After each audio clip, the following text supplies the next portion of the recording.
la parte política del régimen salinista neoliberal. Yo ya he explicado muchas veces que el régimen salinista neoliberal, para poder entenderlo, lo tenemos que ubicar en diferentes cabezas de dragones, ¿no?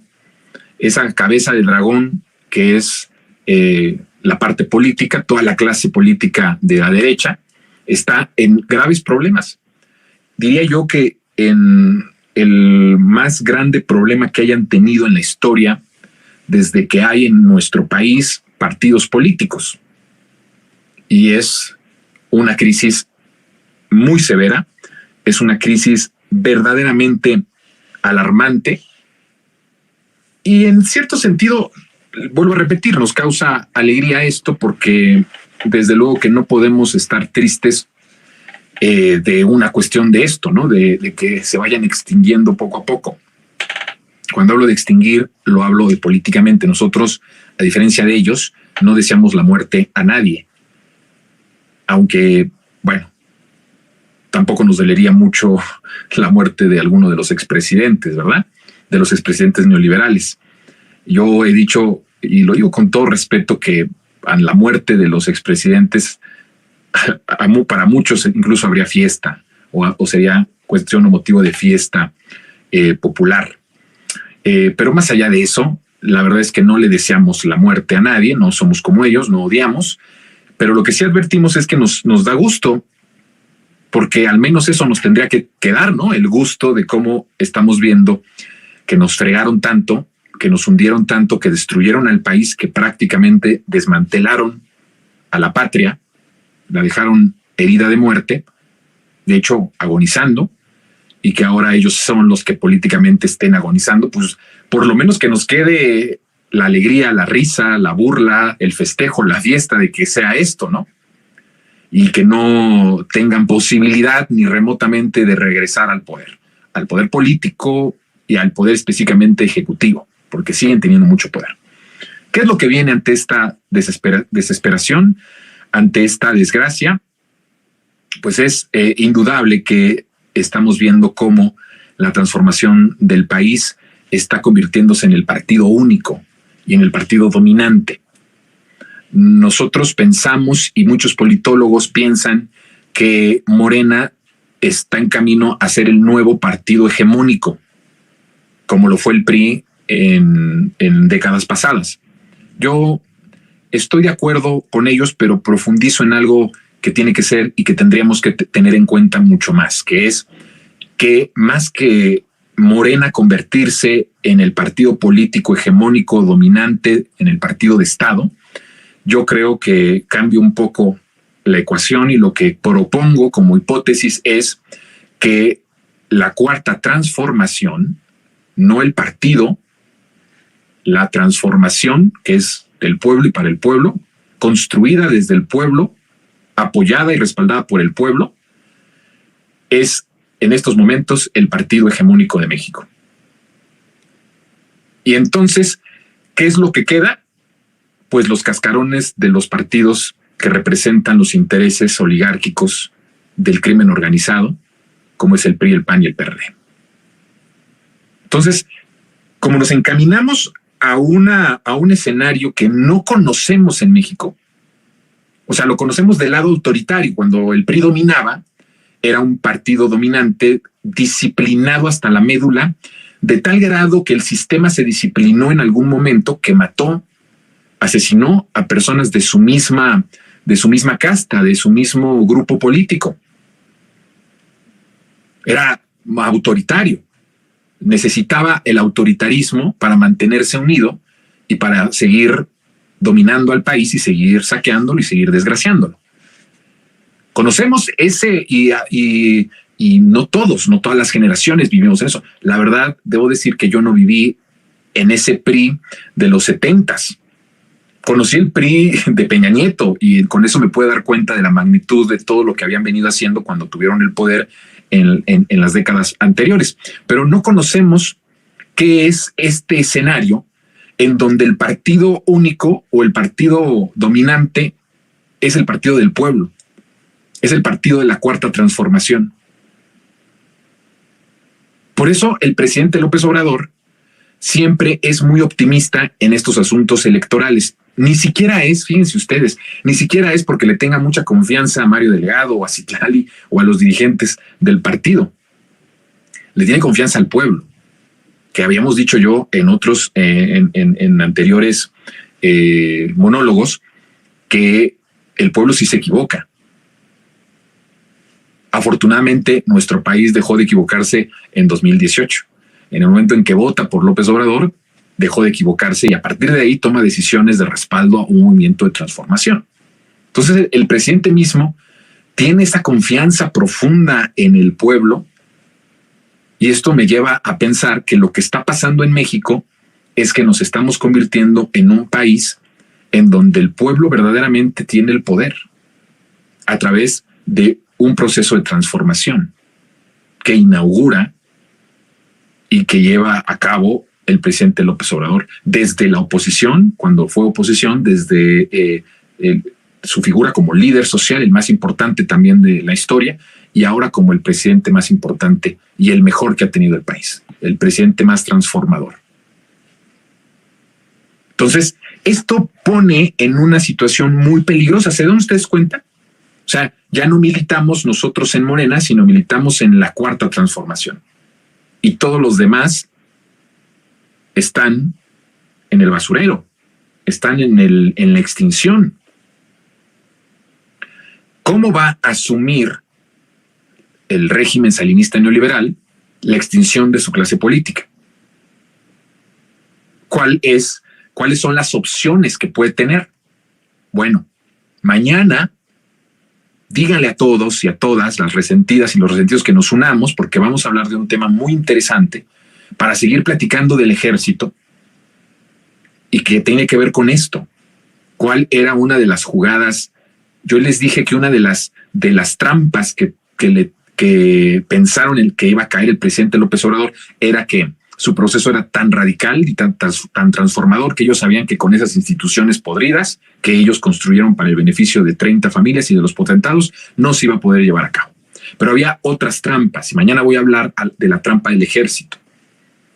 De momento, quiero hacer ciertas preguntas que nos lleven a construir una narrativa de qué es lo que va a pasar en la arena política. No estamos hablando de las otras cabezas del dragón, que es el régimen salinista neoliberal, aunque ellos tendrán que hacer algo, porque su cabeza que representa esta clase política, que era la que competía, o más bien que era la que hacía fraudes electorales y se imponía a la voluntad popular para devorarse al país, para desangrar al país, para saquear al país. ¿Qué va a hacer por ese lado esta cabeza que casi está muriéndose de la expresión política? ¿Y qué van a hacer las otras? Entonces, aquí es importante y en cierto sentido peligroso, porque lo que vemos es que cada momento van a haber más expresiones de desestabilizar, y pienso yo que ya en este sexenio no van a poder desestabilizar al gobierno de López Obrador. Yo les puedo decir que la oligarquía, que el crimen organizado, vuelvo a repetir, que la oligarquía, que el crimen organizado, que los poderes fácticos, que los medios de comunicación y que, por supuesto, la clase política de derecha ha reconocido abiertamente que AMLO es invencible. Eso es mi diagnóstico de el momento político que estamos viendo. No pudieron los medios de comunicación ocupar cada una de las tragedias que hubo en este sexenio, que por cierto fueron tragedias, unas por cuestión mundial, otras por la naturaleza y otras tantas, y creo yo la mayoría, por las consecuencias de la desgracia y el desastre que el salinismo neoliberal dejó en el país, y no pudo utilizarlo los medios de comunicación para que el pueblo revirtiera su apoyo a López Obrador. Yo creo y veo con todo esto que está sucediendo, todas estas rupturas políticas a nivel nacional veo un reconocimiento. No estoy diciendo que estén reconociendo su derrota, en el sentido de que ya no van a hacer nada por recuperar al país y para seguir devorándoselo. Lo que estoy diciendo es que sí hay un reconocimiento, por lo menos, de que López Obrador fue invencible y es invencible. Cuando el presidente en sus tiempos de líder político, líder social, líder de la oposición decía que era indestructible, basaba ese poder en dos elementos importantísimos: su honestidad, es decir, nadie iba a poder destruirlo moralmente y éticamente y por lo tanto tampoco políticamente porque era honesto. Y el ser honesto en estas aguas de la política mexicana pues es prácticamente la diferencia absoluta. Y otro, su profundo amor al pueblo.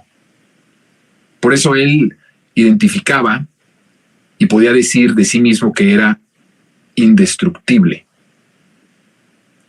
Y tuvieron que pasar mucho tiempo desde que López Obrador dijo esto o declaraba esto, porque además lo hacía con mucha humildad, pero con el conocimiento de que había una intimidad con el pueblo, que el pueblo no iba a dejar en ningún momento de salvarlo.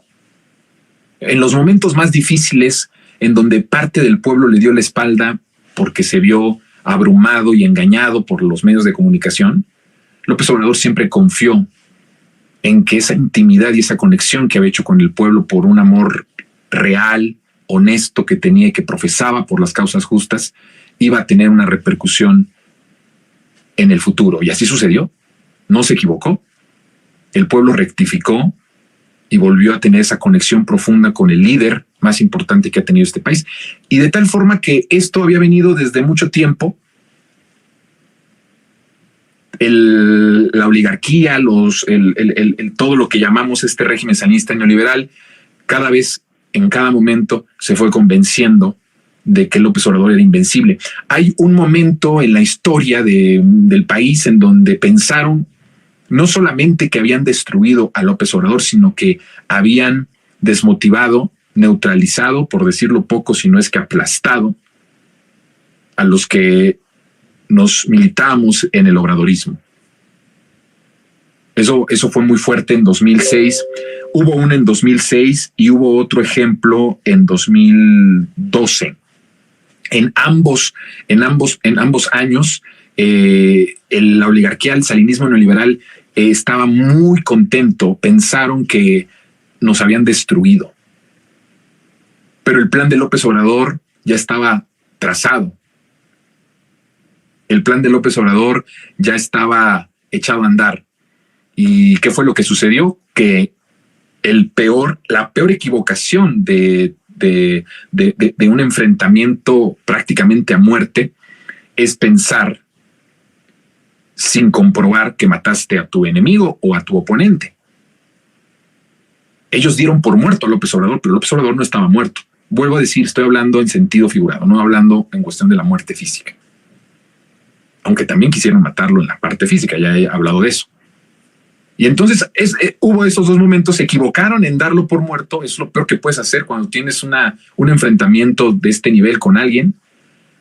El que si piensas que le diste un golpe fuerte y lo noqueaste, sientas que está muerto. Bueno, sí, nos dieron un fuerte golpe, nos noquearon. Aunque incluso en el momento en que nos noquearon, nunca perdimos dignidad, ¿eh? Nunca dejamos un trazo de dignidad en el camino, jamás. Nadie.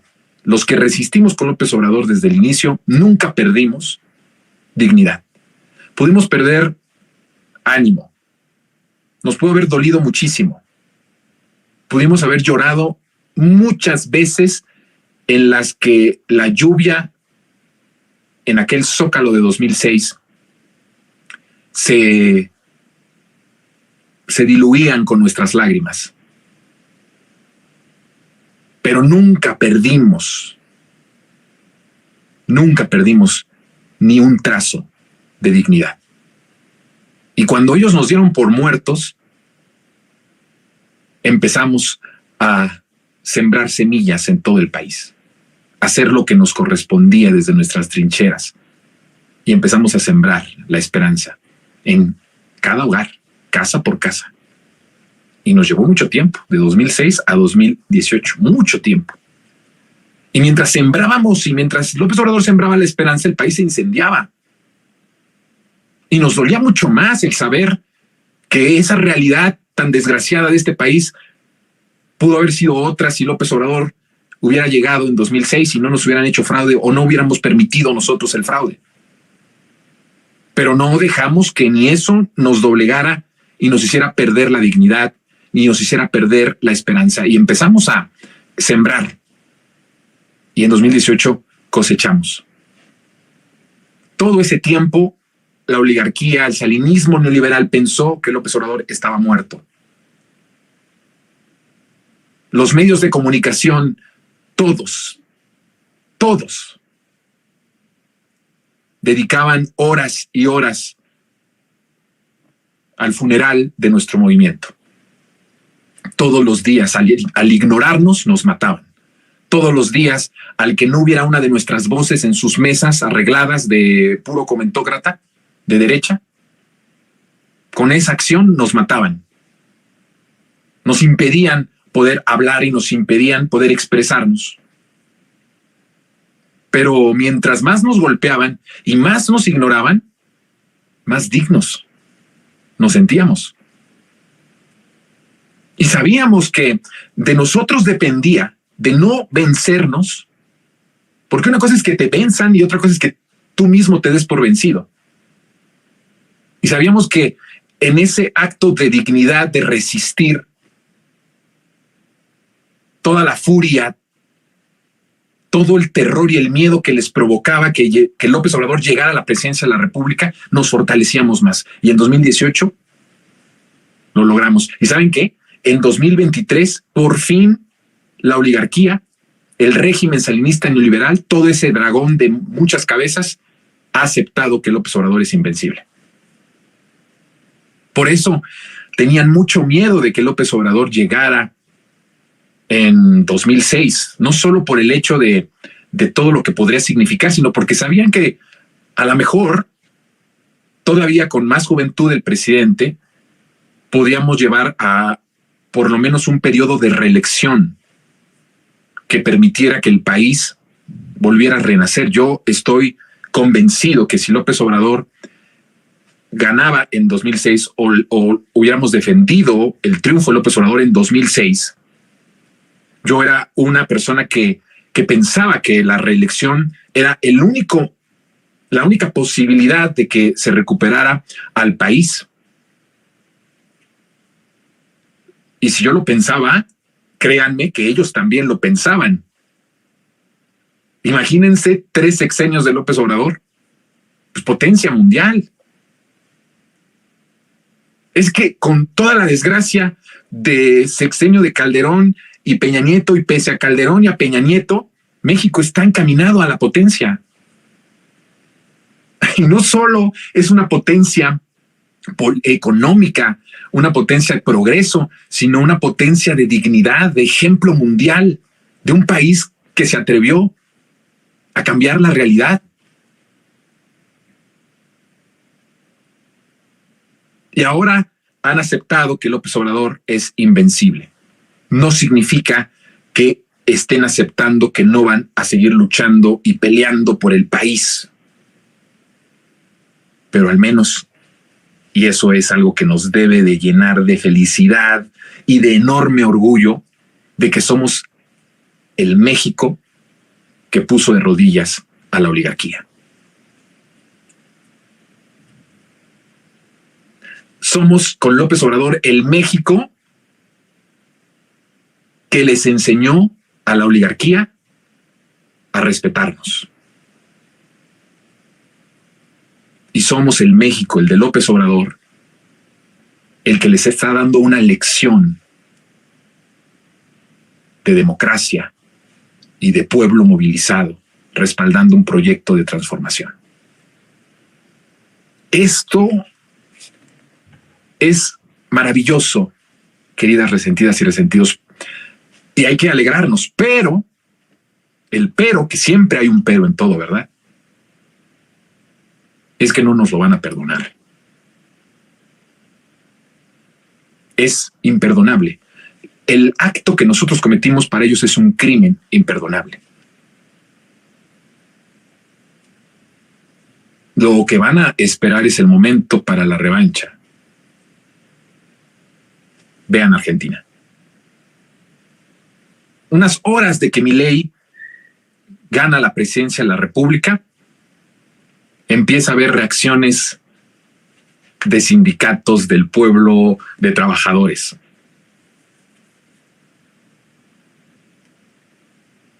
¿Y qué es lo que amenaza a Milei? Es en eso, en una revancha. En una revancha en un país que poco transformó con Alberto Fernández. Y que mucho se destruyó con el anterior presidente Alberto Fernández. Imagínense ahora en un país en donde hay una transformación profunda y en donde el pueblo ya milita en la transformación y ellos quedaron como cascarones prácticamente en la basura. Tienen un hambre y una sed de venganza enorme. Por eso advierto que viene un momento complicado de cómo van a enfrentarse ya con una disminución política en donde es muy probable que en muchos estados, como ya sucedió en muchos estados que el PRI y el PRD van perdiendo el registro, ahora también nos encaminemos a eso en el resto del país, en donde ya tengan una representación pues ya ni siquiera testimonial, porque ya no va a haber quien dé testimonio de su proyecto de muerte, ¿no? ¿O de qué es su proyecto? Comenten de qué es su proyecto de la derecha. De muerte, de desolación, de desesperanza, de pobreza, de desigualdad, de corrupción, de privilegios. Nos lleva esto a construir. Vuelvo a hacer un llamado a todas las resentidas y los resentidos a poder pensar y repensar cómo podemos enfrentar el reto en 2024 sin el invencible que es López Obrador. Pongo solo para terminar y dar paso a la charla con mi querido Alejandro Torres. El invencible es López Obrador, pero Claudia Sheinbaum no. No quiero que se malinterprete.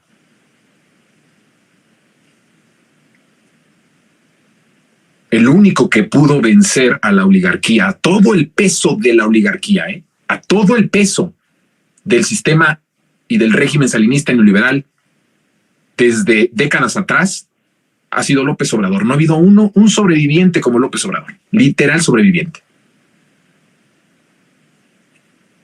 ¿Qué es lo que tenemos que hacer? Ser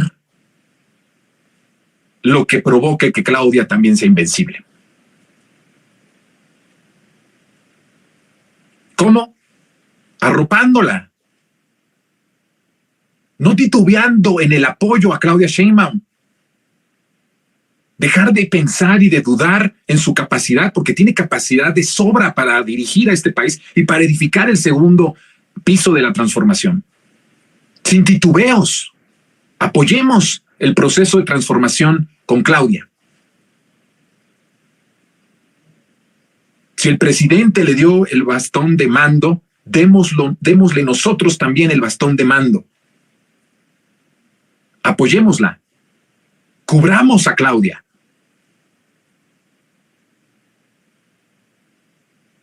Porque la derrota de Claudia, y no hablo electoralmente, ojo, pero la derrota de Claudia como presidenta de la República es nuestra condena de muerte del pueblo. Porque vendrían con más rabia y vendrían por todo y por todos. Escuchen esto, vendrían por todo y por todos. Mañana les hablo de el plan que tenían con el ejército y cómo nuestro presidente es un genio. Ya lo he dicho, ¿no? De cómo cambió todo la ecuación del poder al interior del ejército. Y ahora les voy a hablar de un plan que la derecha tenía con el ejército, porque están friegue y friegue con el ejército. ¿Por qué les pesa tanto que ahora el ejército sea el ejército de paz y el ejército del bienestar? Miren, el ejército del bienestar, literalmente. Doy paso a la charla con mi queridísimo